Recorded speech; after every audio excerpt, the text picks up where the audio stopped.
The summer rain came suddenly, drumming hard against the streets of New York. Streams of water rushed along the curbs. Headlights shimmered on the slick pavement, and umbrellas bloomed like flowers as people hurried to escape the downpour.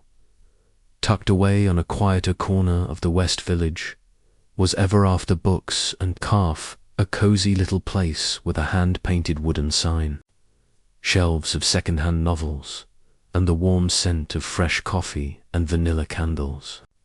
For Emma Carter, who worked the evening shift, it wasn't just a job. The shop felt like a sanctuary, a pocket of calm in a city that never seemed to stop moving. She was arranging a stack of paperbacks near the register when the door opened and the small brass bell chimed. Emma glanced up, ready with her usual smile of welcome. The smile froze on her lips. A tall man stepped in, shaking raindrops from his charcoal grey suit jacket. Even soaked at the shoulders, he carried himself with an effortless authority. His dark hair was slicked back, his jaw sharp, his expression unreadable. He looked wildly out of place in the humble little bookstore cafe, like a Wall Street executive who had taken a wrong turn. But Emma knew exactly who he was. His face appeared often enough on the covers of Forbes and the Wall Street Journal. He was the billionaire CEO of Knight Enterprises, the kind of man reporters called ruthless and brilliant, the kind whose name was synonymous with power. People whispered that he was cold, untouchable, incapable of real warmth. And yet here he was, choosing to sit alone by the rain-speckled window of her tiny cafe. Emma's pulse quickened as she walked over, clutching her notepad like a lifeline.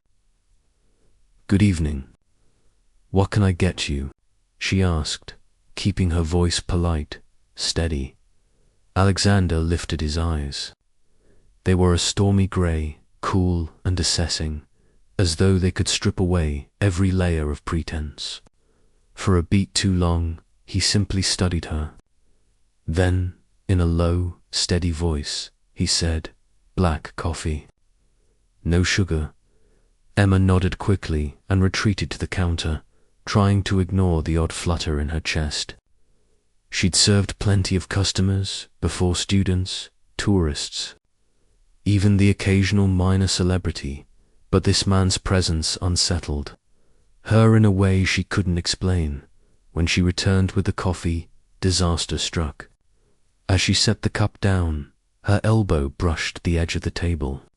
The cup wobbled, splashing a few dark drops across his sleeve. "Oh my God, I'm so sorry." Emma gasped, grabbing a napkin in a panic. Alexander's brows drew together, but he didn't snap at her the way she expected. Instead, he stilled, watching her flustered attempts to dab at his jacket. Something in his gaze shifted, not anger, but curiosity, as though this clumsy girl, with her wide blue eyes and rushed apologies, had managed to surprise him. "It's fine," he said at last, his voice softer than before. Emma froze, looking up. Their eyes locked, and in that charged silence she felt her breath catch. For just an instant, his polished exterior seemed to crack, and she glimpsed something beneath loneliness, maybe, or longing. The moment ended as quickly as it had begun. Emma straightened, cheeks burning, mumbling another apology before hurrying back behind the counter. Alexander sat for a long while after that, sipping his coffee, gazing out at the rain-streaked streets. He didn't touch his phone, didn't open a laptop, didn't seem in a hurry to leave. When at last he arose, he left a generous tip on the table. But what lingered with Emma wasn't the money, it was the brief glance he gave her as he stepped out the door, a look that felt unfinished.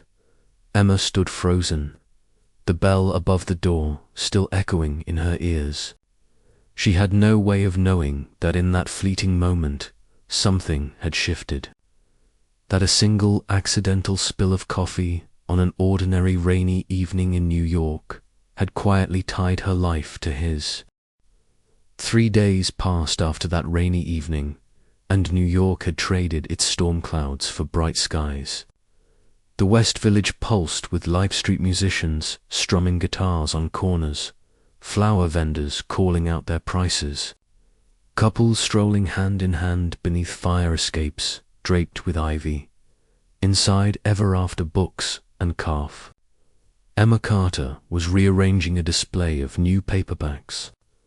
The smell of roasted beans hung thick in the air, mingling with the faint musk of old pages. She hummed softly to herself, relieved to be distracted from the thought that kept sneaking into her mind. The man in the grey suit.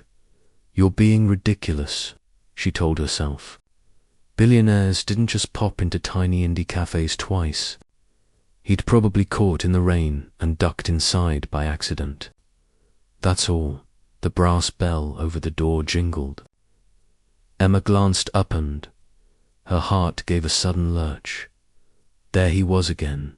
This time, Alexander Knight wore a navy suit and no tie, the top button of his shirt undone.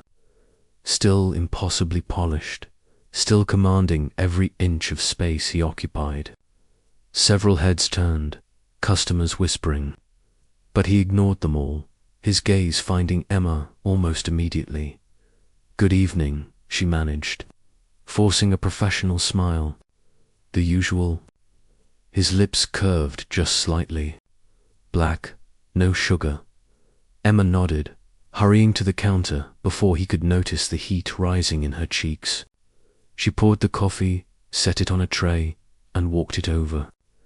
As she set the cup down carefully, this time her curiosity got the better of her. Back again so soon. Alexander leaned back in his chair, grey eyes studying her as though weighing how much to reveal. "It's quiet here." Emma arched a brow. "Quiet in New York. That's a rare find." Something flickered at the corner of his mouth. Not quite a smile, but close. "Exactly," she blinked, surprised. For a man who built an empire on endless meetings, non-stop calls, and the constant buzz of media attention, the idea that he valued quiet somehow didn't fit.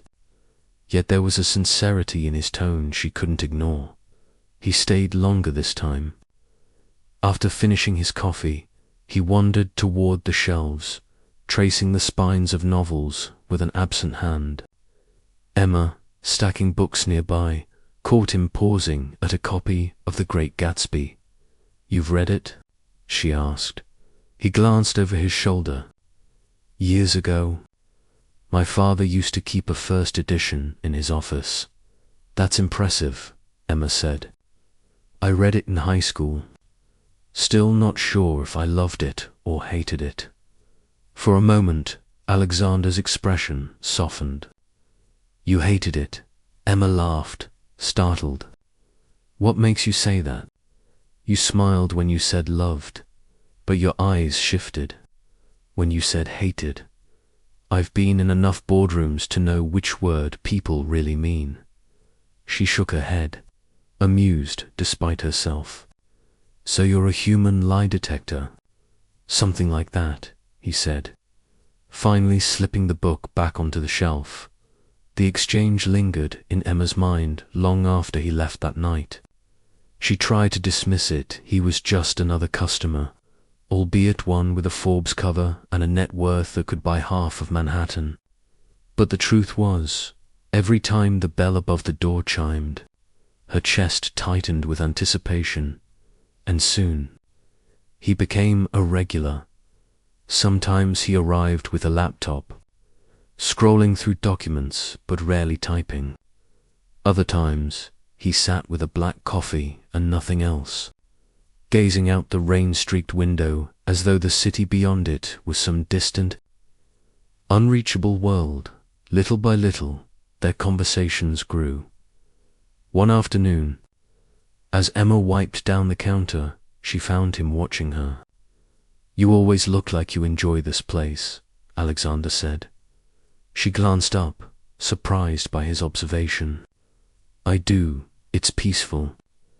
And it smells like coffee and books, which is basically heaven in my opinion. Peaceful, he repeated quietly, as if tasting the word. Emma tilted her head. You don't get much of that, do you? His eyes flickered, but he didn't answer. Instead, he asked, do you plan on staying here forever? Emma blinked. Forever? I don't know. I'd love to open a publishing house someday. Something small. Give new writers a chance. For once, he didn't look distant. He looked thoughtful. Most people I know dream in terms of acquisitions or market share. You dream in stories. Emma smiled faintly. Well, stories are safer than mergers. A silence fell between them, comfortable this time. She realized with a jolt that she was beginning to look forward to these moments, even when they unnerved her. A week later, a summer storm rolled through the city again. Business slowed, and by early evening, only Alexander remained, seated by the window. Emma answered a call from her mother, assuring her she'd get home safe once her shift ended. When she hung up, she found him studying her with an unreadable expression. Your family lives nearby? He asked. Out in New Jersey. I try to visit on weekends when I can. He nodded slowly, then looked back at the rain. Something shadowed his face, something Emma couldn't name. She wanted to ask, what about your family? But the question stuck in her throat. He seemed like the kind of man who didn't welcome personal questions. Still, the way he sat there alone, silent, his reflection blurred in the glass made her chest tighten with something dangerously close to sympathy. Over the next few weeks, the thread between them grew stronger, though neither would admit it. Emma kept her distance, reminding herself that men like Alexander Knight didn't belong in the world of bookstore cafes and modest dreams. And Alexander told himself that returning here was a distraction, one he couldn't afford, yet he kept coming back, and each time, as the bell chimed and their eyes met, that invisible connection tugged them closer. The invitation came on a Thursday evening. Emma had just finished stacking a shipment of mystery novels when Alexander approached the counter, a sleek black envelope in his hand. He set it down as casually as if he were ordering another coffee. What's this? She asked, brushing dust from her palms before picking it up. A gala, he said. Tomorrow night, Knight Enterprises hosts one every summer. Charity, auction, press coverage, the usual circus. His voice was cool, but there was a trace of hesitation there, as if he wasn't entirely sure she'd accept. Emma blinked, stunned. And you're inviting me? I am. His grey eyes met hers, steady, unreadable. Come with me. For a moment, she didn't know whether to laugh or protest. Her life was light years away from tuxedos and crystal chandeliers. She pictured herself in her thrift store dresses, trying to smile while billionaires talked about hedge funds, but something in the way he waited, expectant, almost vulnerable, made her nod before she could overthink it. All right, I'll come. Friday night, Emma stood in front of her tiny apartment's mirror, hardly recognizing herself. Her roommate, Lily, had loaned her a soft navy gown with a low back and a sweep of fabric that made her feel, for once, like she belonged in a fairy tale. She tucked a loose strand of hair behind her ear, her pulse racing. You look incredible, Lily said. Don't forget to breathe. When Alexander's car arrived, a sleek black town car that seemed to glide rather than drove, Emma's nerves nearly got the best of her. But the moment he stepped out, in a perfectly tailored tuxedo, her breath caught for an entirely different reason. You're beautiful, he said simply, opening the door for her. His voice was even, but his gaze lingered just long enough to warm her cheeks. The gala was held in a ballroom overlooking Central Park, every corner glittering with chandeliers and polished silver. Waiters in white jackets carried trays of champagne, while photographers' flashes sparked like fireworks. Emma's instinct was to shrink back, but Alexander's hand at the small of her back steadied her. "Just stay close to me," he murmured. And she did. He guided her through clusters of people who greeted him with reverence: bankers, politicians, celebrities. Emma heard words like merger, shares, IPO, thrown around like casual small talk. Yet whenever she began to feel overwhelmed, Alexander leaned closer, offering a quiet explanation or a reassuring glance. At one point, a society journalist eyed Emma with thinly veiled curiosity. "And who is this lovely companion, Alexander?" "This is Emma Carter," he said, his tone leaving no room for doubt or dismissal. He didn't say friend, didn't say assistant. Just her name, clear and certain. Emma felt heat rise to her face, but also something else, a flicker of pride. He wasn't hiding her. Later in the evening, the music shifted. A jazz band began a slow, melodic tune, couples gliding onto the dance floor. Alexander turned to her. "Dance with me," he said. Emma laughed nervously. "I'll probably step on your shoes." "I'll take the risk." His hand found hers, firm but gentle, leading her into the center of the room. At first, she was stiff, self-conscious under the watchful eyes of Manhattan's elite. But as Alexander's arms slipped around her waist, guiding her effortlessly, the noise of the room seemed to fade. "Relax," he murmured, his breath brushing her ear. "Just follow me." So she did. Step by step, the rhythm carried them. Emma realized he was smiling subtly, but undeniably, and when she dared to look up, their eyes met, and something electric passed between them. The music swelled, and in that moment it felt as though the world had narrowed to just the two of them, suspended in the glow of chandeliers and the softness of his gaze. After the dance, Alexander led her out onto a balcony overlooking the park. The night air was crisp, the city lights twinkling like a million stars. Emma leaned against the railing, exhaling. "That was surreal. You handled yourself well," he said. "I felt like an imposter half the time," she admitted with a nervous laugh. "Everyone here is so polished." "You don't need polish," Alexander said quietly. "You're real." Emma turned, startled by the intensity in his voice.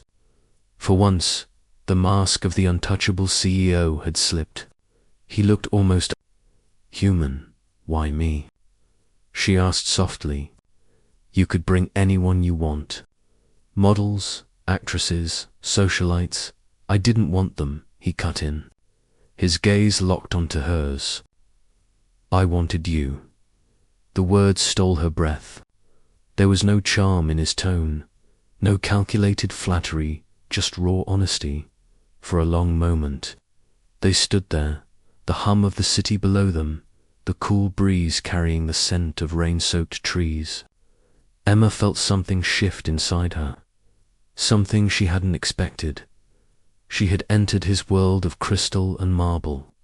Yet here on this balcony, she realized Alexander Knight wasn't untouchable at all.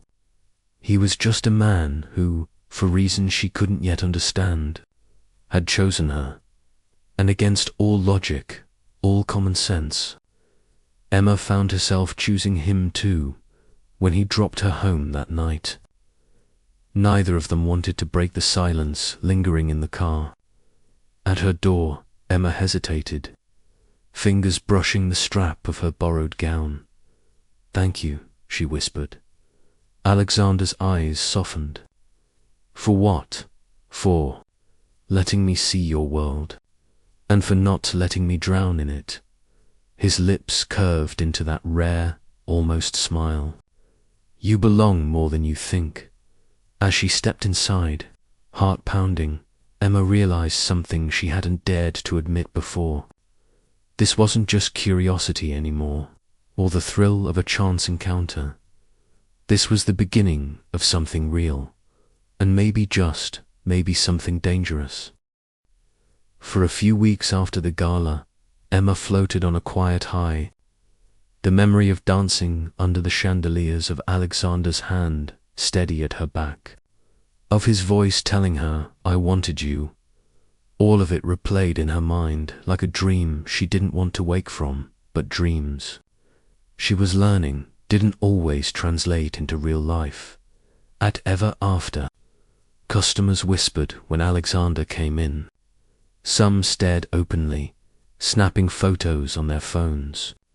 A few even cornered Emma after he left, curiosity sharp as knives. "Are you really dating him?" one woman demanded, eyes narrowed. "What's it like?" Emma flushed, mumbling something about just friends. But the look on the woman's face, half disbelief, half enviling it long after she walked away. Worse were the online rumors.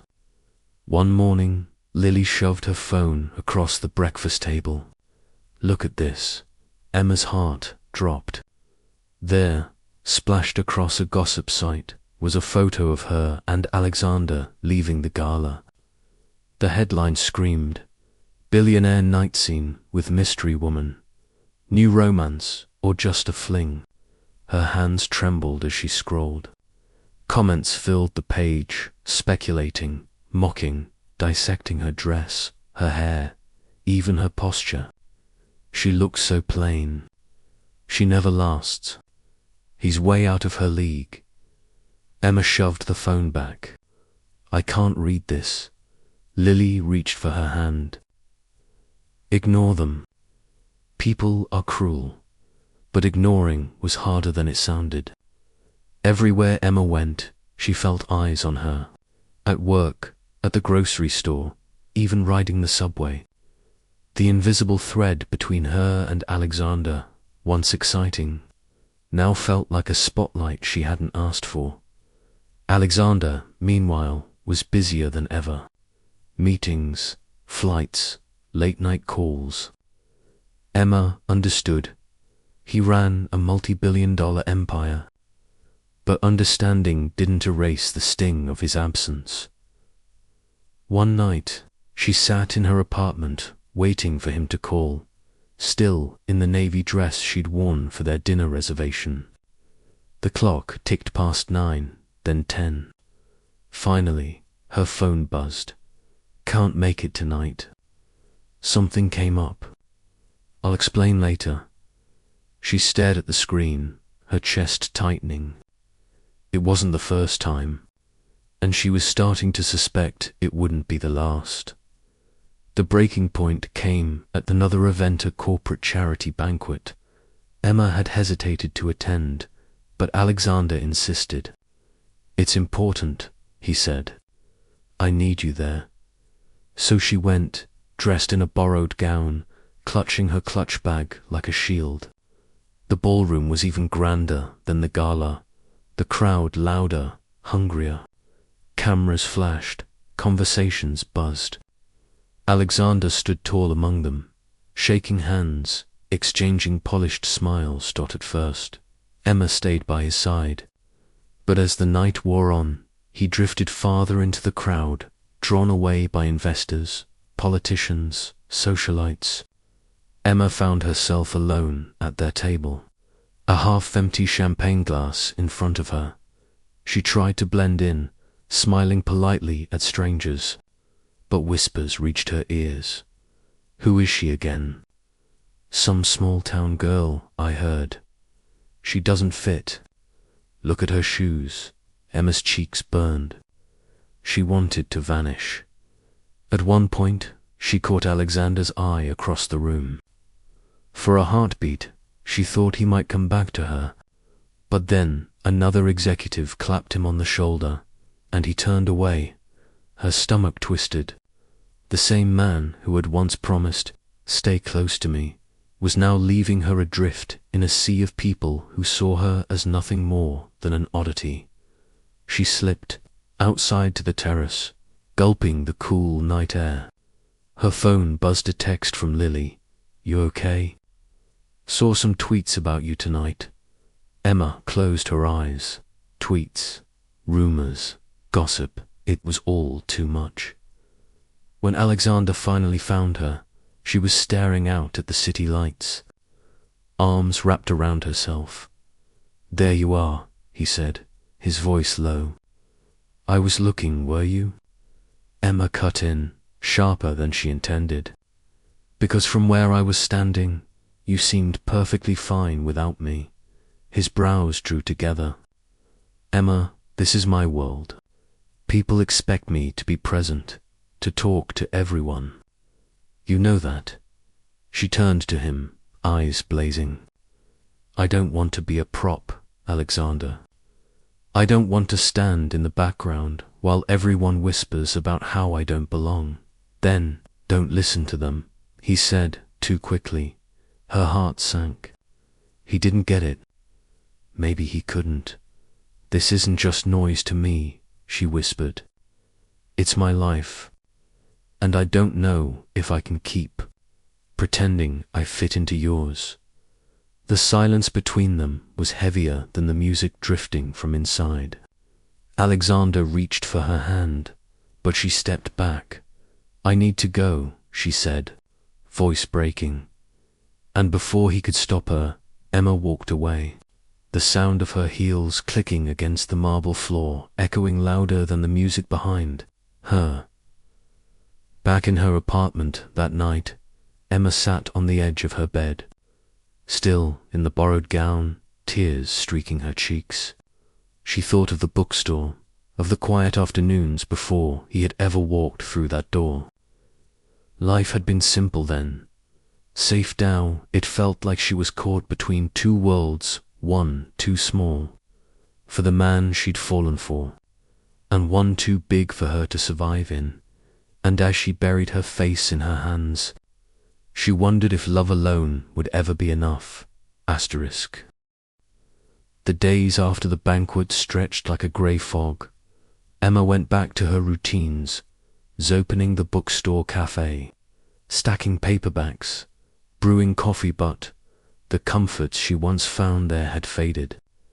Every time the bell over the door rang, her heart leaped, expecting Alexander's tall frame to fill the doorway. And every time it wasn't him. He hadn't called. She hadn't either. The silence between them grew heavier with each passing day, pressing down on her chest until she felt like she couldn't breathe. A week later, he finally came. It was late in the evening, the shop nearly empty. Emma was wiping down the counter when the door swung open.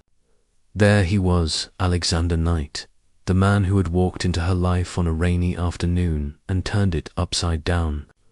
His suit was immaculate as always, but his face was shadowed with exhaustion.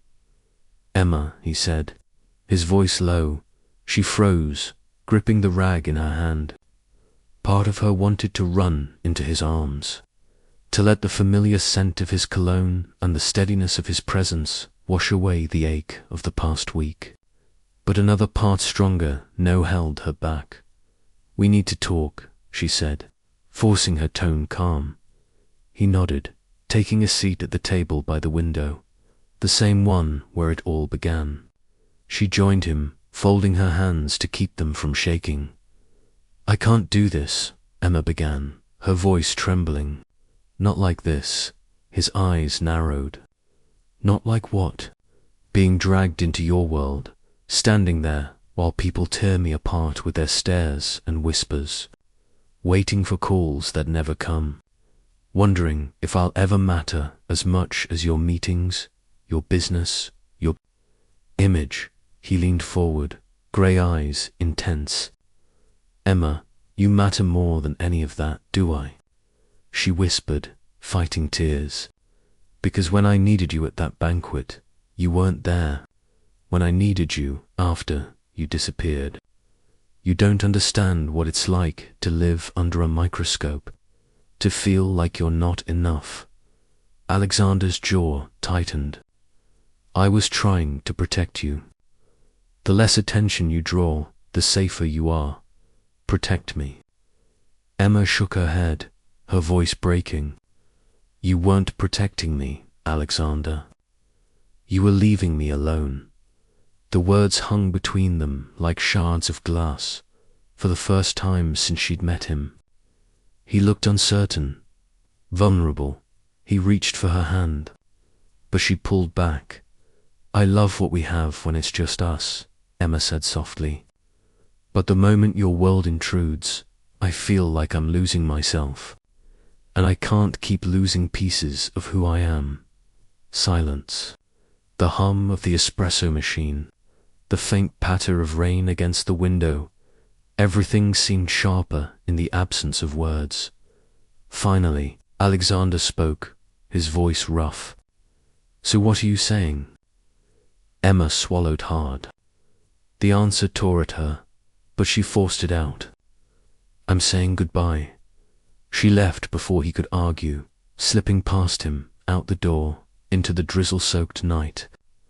Her chest ached as though she'd left part of herself behind in that cafe. But she knew if she stayed, she would never find the strength again at home. She curled into bed fully dressed, staring at the ceiling until dawn painted the sky. She wanted to believe she'd made the right choice, but her heart kept whispering otherwise. Alexander buried himself in work. His days became a blur of board meetings, phone calls, flights across time zones. He told himself it was easier this way, no distractions, no weakness. He convinced himself he could silence the echo of her voice, the memory of her laughter, the warmth of her touch. But in the quiet moments alone in his penthouse, glass of scotch in Hanshi was everywhere. In the faint scent of coffee, in the sight of a worn paperback on his shelf, in the silence of the rain tapping against the windows. He scrolled through his phone more than once, thumb hovering over her number, but he never pressed call, because what could he say? That he was sorry, that he needed her more than he'd ever needed anyone. For a man who had everything, the absence of one woman left him feeling emptier than he'd ever imagined possible. Emma tried to move on. She filled her days with books, her evenings with Lily's chatter, her weekends with visits to her parents in New Jersey. She told herself she was stronger now, that she didn't need a man like Alexander Knight complicating her simple life. But the truth gnawed at her. When she walked past a newspaper stand, her eyes searched for his face. When a black car slowed near the cafe, her heart skipped a beat.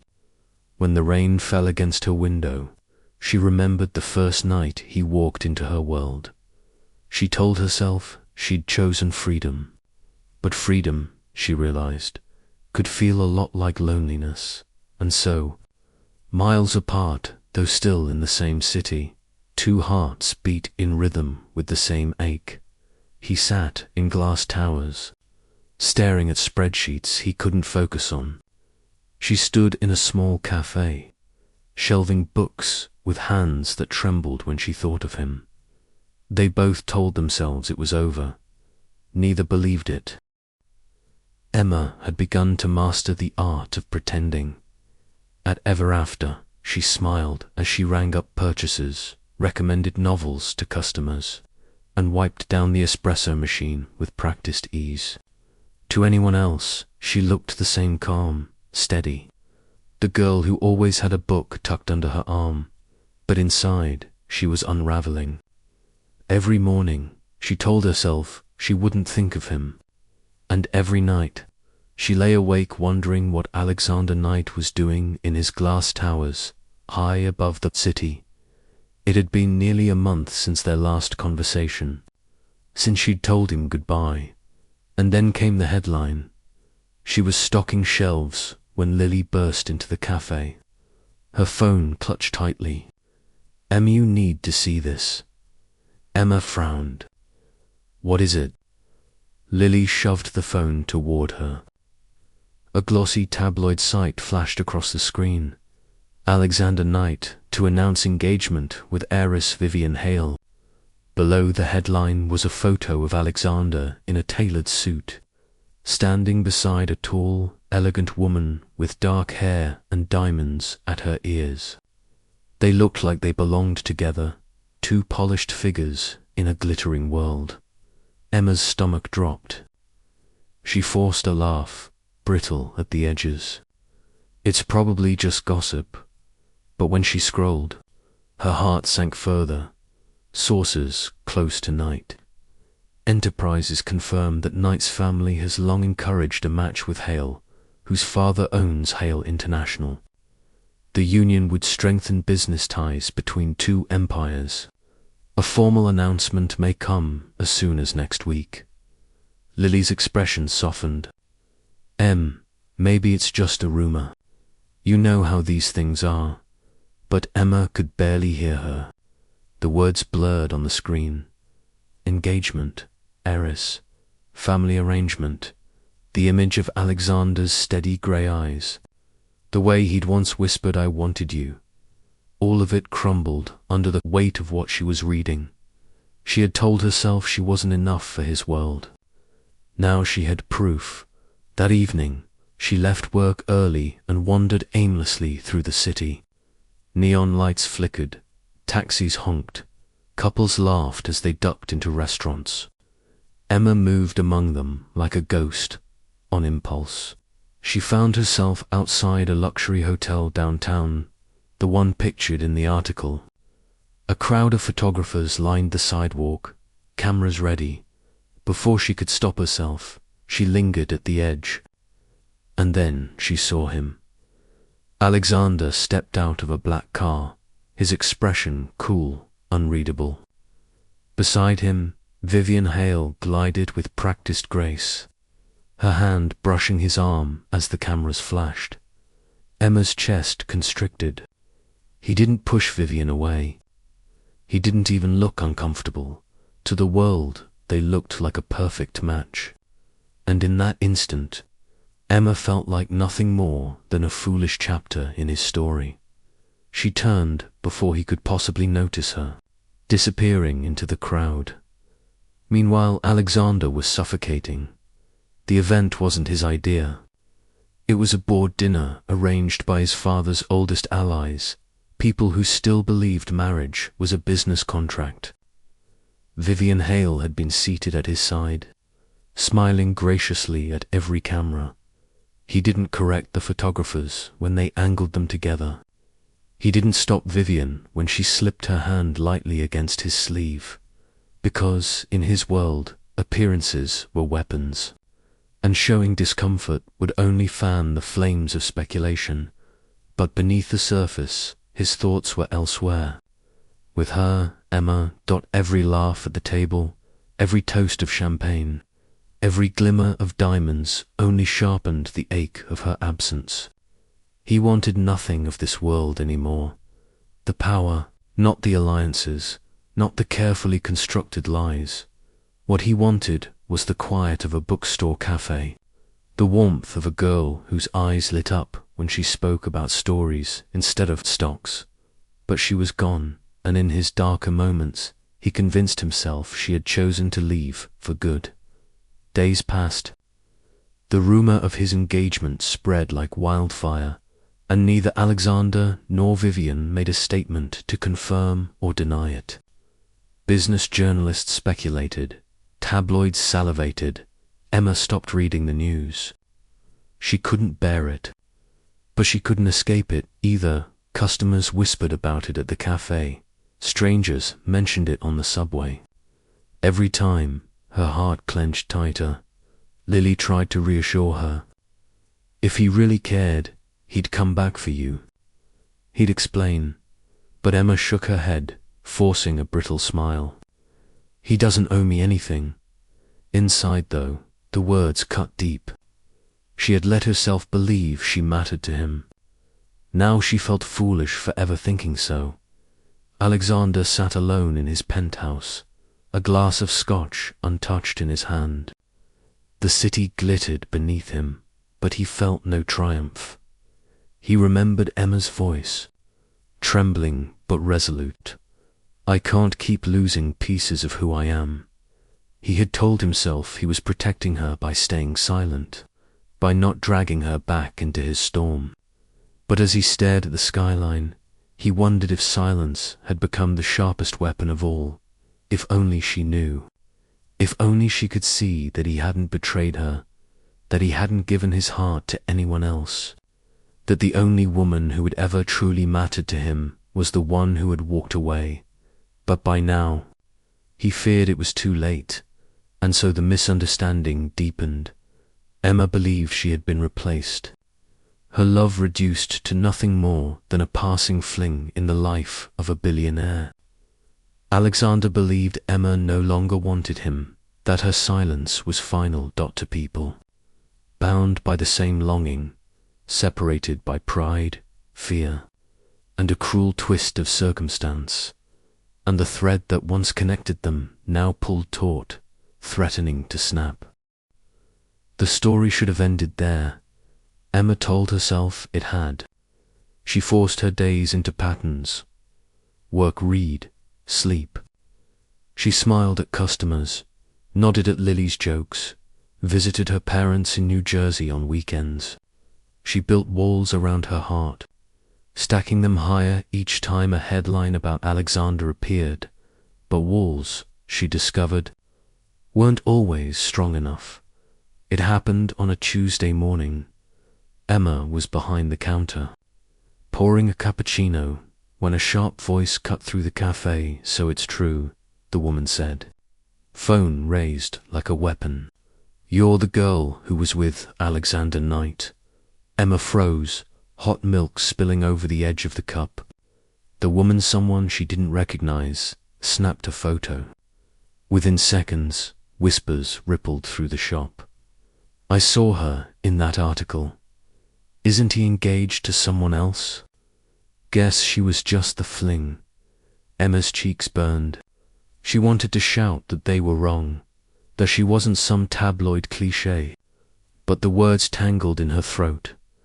By the time the woman left, Emma's hands were shaking so badly, she had to grip the counter to steady herself. Lily rushed to her side, whispering fiercely, "Don't look at your phone." "Don't," but she did, and there it was, her face, plastered across a gossip blog, Knight's ex-flame, the bookstore girl. The comments were worse. Strangers dissected her looks, her clothes, her worth. No wonder he left. She's nobody. Just a plain Jane who thought she could be Cinderella. Emma locked herself in the stockroom, sliding down against the door. Tears blurred her vision. She had known being with Alexander came with risks, but she hadn't imagined this.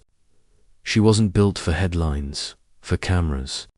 4 strangers tearing her apart piece by piece.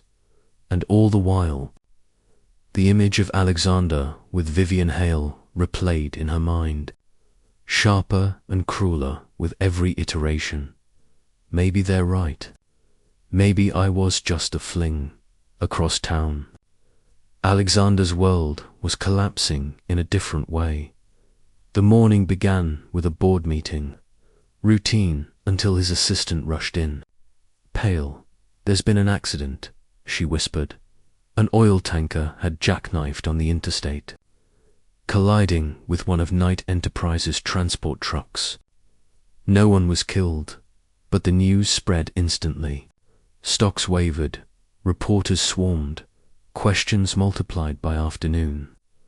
Alexander was at the center of the storm, microphones shoved in his face, cameras flashing. But behind the headlines about corporate liability, another question was shouted louder. "Mr. Knight, are you engaged to Vivian Hale? What about the bookstore girl? Was she just a fling?" He clenched his jaw, ignoring them, pushing through the crowd. He had always known the press could be vicious. But this time, the vitriol wasn't just aimed at him. It was aimed at Emma. He saw the photos, the ones of her at the cafe, cornered, eyes wide with hurt. His chest tightened painfully. He had promised himself he would protect her by staying away. But now, staying away was destroying her. That night, Alexander's car pulled up outside Ever After.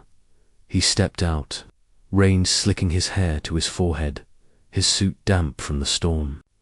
The cafe was closed, but through the window he saw Emma stacking books.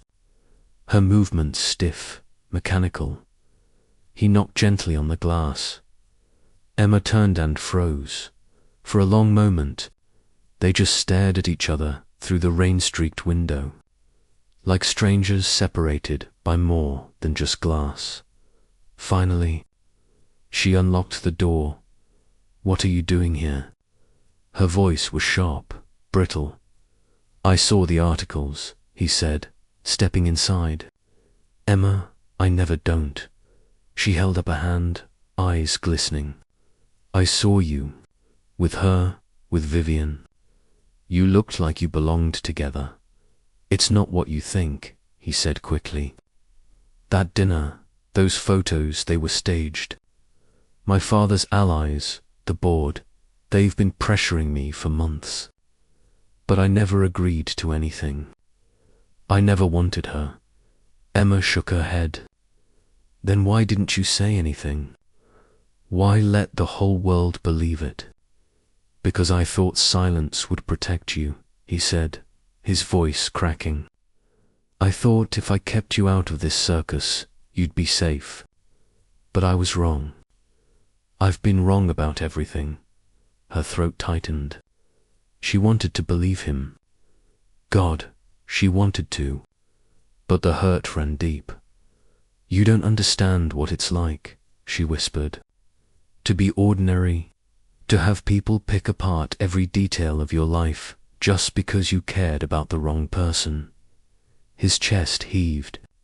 He closed the distance between them, his eyes burning with a desperation she'd never seen before. "You were never the wrong person," he said fiercely. "You're the only person who's ever made me feel like I'm more than a headline, more than a deal." "Emma, She cut him off, tears spilling over. "Stop, please. I can't." The silence that followed was raw, jagged. Rain hammered against the windows. Thunder rolled in the distance. Alexander's shoulders sagged. For the first time, he looked defeated, not the billionaire CEO, but just a man who had lost something he didn't know how to win back. "I'll go," he said finally, his voice hoarse. "But no, this sigh never betrayed you, and I never stopped loving you." He turned, the bell over the door chiming softly as he stepped out into the storm. Emma stood frozen, tears streaming down her face, her heart torn between anger and longing. For the first time, she realized the misunderstanding wasn't just about Vivian Hale or the press, or even Alexander's silence. It was about fear, hers and his. Fear of not belonging. Fear of being hurt. Fear of losing each other before they'd even had a chance. And as the storm raged outside, Emma knew one thing for certain. Whatever came next, neither of them could keep running forever. The storm didn't let up for days. Emma tried to throw herself into work, but the whispers only grew louder. Customers came not for books, but for gossip. A reporter even slipped into the cafe one morning, peppering her with invasive questions until Lily threatened to call the cops by evening. Emma sat alone at a back table, her head in her hands. She felt exposed, humiliated, powerless. It didn't matter what she said. People had already written their version of the story. Plain Jane falls for billionaire, gets left behind. The end. But halfway across the city, Alexander Knight was about to change the ending. The press conference had been called to address the transport accident. Cameras lined the sleek marble hall, reporters jostling for a front-row view. Executives from Knight Enterprises filled the stage, their suits as crisp as their expressions. When Alexander stepped up to the microphone, the room hushed. "Thank you for being here," he began, his voice firm. "Before we discuss the incident, I need to address something else." A ripple moved through the crowd. This wasn't on the agenda. For weeks, the media has circulated rumors about my personal life, Alexander continued, grey eyes sweeping the room. They've dragged someone I care about into a spotlight she never asked for. They've called her names, mocked her, questioned her worth. Emma, watching from the cafe television, froze. Her heart hammered in her chest. "And let me be perfectly clear," Alexander said, his voice cutting through the static of cameras. "Emma Carter is not a fling. She is not a rumor. She is the woman I love." The room erupted. Shouts, questions, camera flashes. But Alexander's gaze was steady, unflinching. "I will not be marrying Vivian Hale. I will not be entering any so-called arrangement for the sake of alliances. The only future I want is with Emma, and if that costs me headlines, investors, even the approval of my board, so be it." The words reverberated like thunder. Executives shifted uneasily. Reporters shouted over one another. But Alexander didn't flinch. "I built an empire by taking risks," he said. "This is the only risk worth taking." And with that, he stepped away from the podium, leaving chaos in his wake.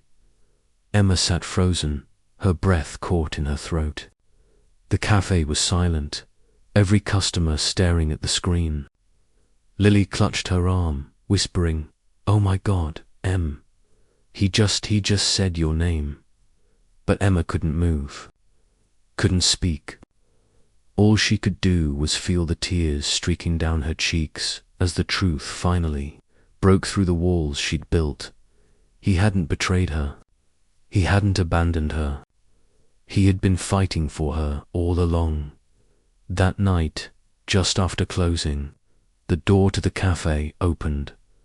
Emma looked up from wiping the counter, and there he was rain-soaked again, as though fate had decided to bring them full circle. For a moment, neither spoke. Then Alexander crossed the room, his eyes never leaving hers. "I meant every word," he said, his voice low, rough with emotion. "I don't care about the board, or the press, or the world. I care about you." Emma's throat tightened. "You don't know what it's been like. People tearing me apart, treating me like I was nothing." His gaze softened. "You are everything, and I should have said it sooner." She shook her head, tears glistening. "Why me, Alexander? You could have anyone." "Because no one else sees me," he said simply. "Not Alexander Knight, the CEO, just me. And I don't want anyone else." The dam inside her broke. She stepped into his arms, burying her face against his chest. His embrace was fierce, as though he'd never let go again. "I'm still scared," she whispered. "So am I," he admitted, pressing his lips to her hair.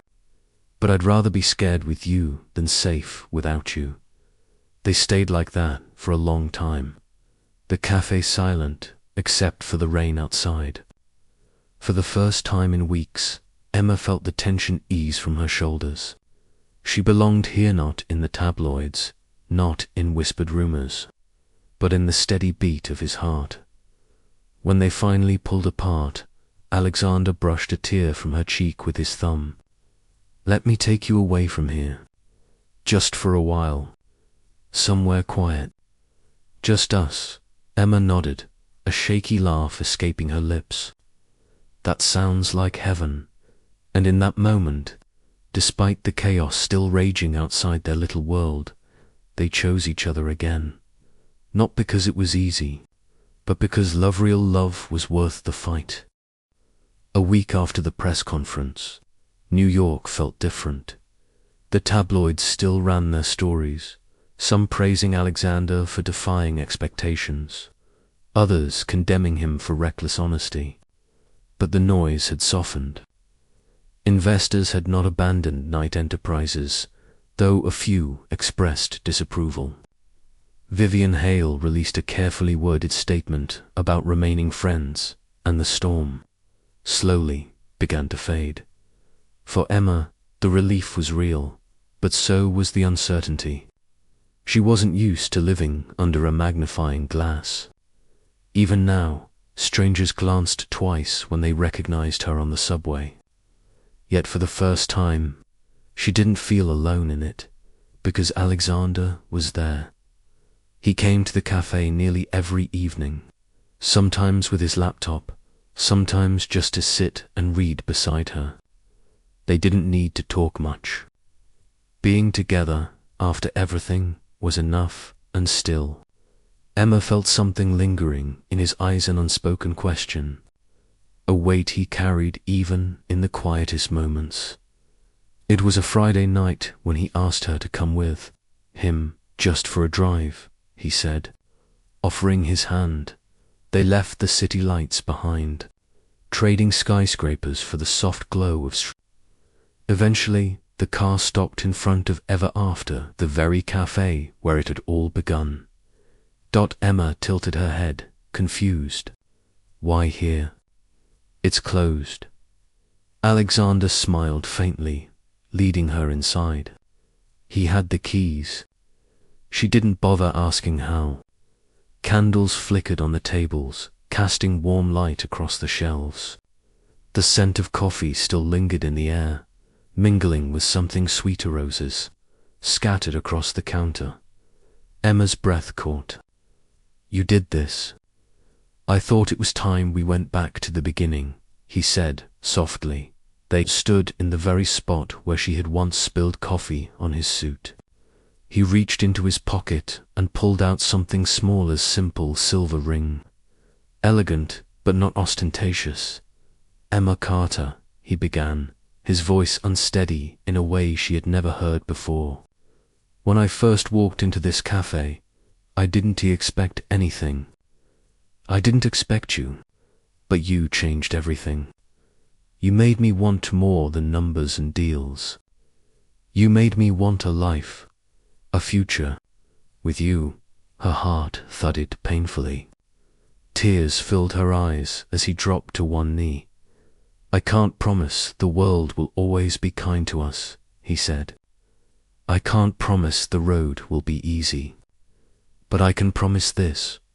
I will choose you every day against every storm for the rest of my life. Will you marry me? Emma pressed a hand to her mouth. The ring wasn't flashy, but nestled beside it was something else, a tiny, worn bookmark. She recognized it instantly. It was from a paperback she had lent him months ago, when their conversations were still tentative. She had scribbled a quote on it in her messy handwriting. Sometimes the smallest things take up the most room in your heart. He had kept it. Tears spilled freely now. She laughed through them, shaking her head in disbelief. You really are impossible. Is that a yes? He asked, voice raw. She nodded, choking out the words. Yes, yes, Alexander. He slipped the ring onto her finger, then rose, pulling her into his arms. The kiss that followed was nothing like the tentative glances, the fleeting touches of before. It was fierce, certain, full of everything they had endured and everything they still hoped for. Later, they sat together at the corner table, her hand still in his, the ring catching the candlelight. Do you think it'll be enough? Emma asked quietly. Love, I mean. Against all of it, the press, the whispers, your world, my world. Alexander tightened his grip on her hand. Love isn't supposed to erase the challenges. It's supposed to make them worth facing. And I'd face all of them again if it meant ending up here, with you. She leaned her head against his shoulder, smiling through tears. Then I guess we'll face them together. Through the cafe window, the city glowed, restless and unyielding. But inside, there was only warmth, the kind that comes not from chandeliers or champagne, but from the quiet certainty of two people choosing each other. Weeks later, people would still whisper, headlines would still spin, but for Emma and Alexander, it no longer mattered. They had found their way back, through storms, misunderstandings, and fear. And now, hand in hand, they were ready to step into whatever came next, imperfect, uncertain, but together. Because sometimes, love isn't about grand gestures or fairy tales. It's about finding the courage to choose the same person. Again and again, even when the world tells you not to. And on that night, in a little bookstore cafe on the corner of a rainy New York street, that's exactly what they did. 6 months later, the first snow dusted the streets of New York. Ever After Books and Calf glowed warmly against the grey December sky, its windows strung with white lights, a small Christmas tree in the corner window. Customers laughed over children tugged at their parents' sleeves, and somewhere in the back, the sound of pages turning blended with the hum of conversation. Emma Carter stood behind the counter, tucking a strand of hair into her bun. She wore a simple sweater dress, and an apron dusted with flower lily had insisted on baking scones for the holiday crowd. Emma smiled as she poured a latte, sliding it across the counter with practiced ease. Life hadn't returned to the way it was before Alexander Knight walked into her cafe that rainy afternoon. It never could. There were still whispers, still articles, still cameras that sometimes followed her down the street. But the noise had faded to background static. The story was no longer the bookstore girl. It was Emma Carter, partner of Alexander Knight, soon to be Mrs. Knight. And somehow, she had learned to live with it. The door chimed, and a familiar figure stepped inside, shaking snow from his coat. Even in jeans and a wool jacket, Alexander drew eyes. But he no longer seemed out of place here. He belonged in the warm glow of the cafe as much as in any boardroom. He walked to the counter, leaning across it just enough to kiss her cheek. Busy today. Always, Emma said, smiling. He grinned faintly, slipping his hands into his pockets. I talked to the contractor this morning. The new reading lounge upstairs will be ready in January. Emma's eyes lit. You're serious? Of course. His gaze softened. This place matters to you. So it matters to me. For all the opulence, Alexander could have showered her with private jets, luxury apartments, diamonds. This was the gift that made her heart swell. The promise that he wouldn't just pull her into his world, but would step into hers too. Their relationship wasn't perfect. There were still arguments about time, about priorities, about the endless tug-of-war between Alexander's empire and Emma's quieter life. There were nights he came home late, exhaustion etched into his face, and she had to remind him gently that she didn't care about quarterly reports. She cared about him eating dinner before midnight. There were mornings she woke up to another tabloid headline, some recycled rumor about Vivian Hale or a secret split, and she had to laugh it off instead of letting it bruise her heart. But every fight ended the same way, with honesty, with apologies, with the stubborn choice to keep choosing each other. Emma had learned that love wasn't about never fighting. It was about fighting for each other. One evening, as snowflakes fell thick and silent, they stood on the rooftop of Alexander's penthouse. The city stretched in glittering lights below. You ever think about what would have happened if you hadn't walked into the cafe that day? Emma asked, her breath misting in the cold air. All the time, Alexander admitted. He slipped his arm around her, pulling her close against the chill. And every time, I thank God I did. She smiled, leaning into him. Even with the spilled coffee. Especially with the spilled coffee, they laughed, the sound mingling with the hum of the city. For once, Alexander didn't feel like a man carrying an empire. He felt like a man with a future messy, unpredictable, but full of possibility. And Emma didn't feel like an imposter anymore. She felt like a woman who had found her place, not in the spotlight of the tabloids, but in the steady rhythm of love that had weathered storms and come out stronger. Months later, on a spring morning, Ever After hosted a small event, local author reading her debut novel. The crowd was lively, the shelves packed, the air filled with the scent of fresh coffee and new books that Emma watched. From behind the counter, as Alexander carried extra chairs, sleeves rolled up, helping Lily arrange them, the billionaire CEO, worth more than entire city blocks. Moving furniture in her little cafe, she caught his eye, and he smiled that rare, genuine smile she'd once thought she'd never see. The smile meant only for her. In that moment, Emma knew the truth. Love hadn't erased their differences. It hadn't silenced the world outside or made life easy, but it had given them something better, the courage to keep showing up, to keep choosing each other every day.